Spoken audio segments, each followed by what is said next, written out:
Welcome to Man Does Tech, where I solve the problems you didn't even know you had.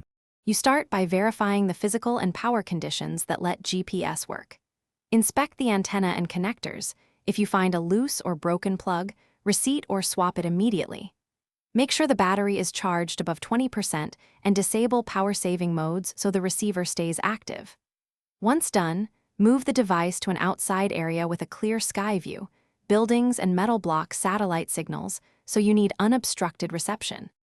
Next, you reset and refresh the device software to eliminate corrupted state. Perform a soft reset to clear caches, but document important settings first so you can restore them. Then update the GPS firmware and any SBAS or Agnes Assistance data. Updated ephemeris reduces time to first fix.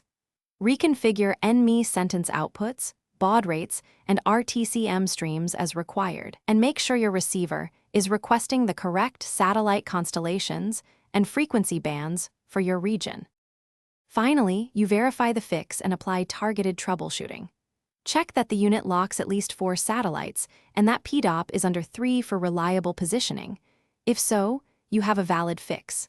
If not, swap in a known good antenna or connect an external GNSS receiver to isolate hardware.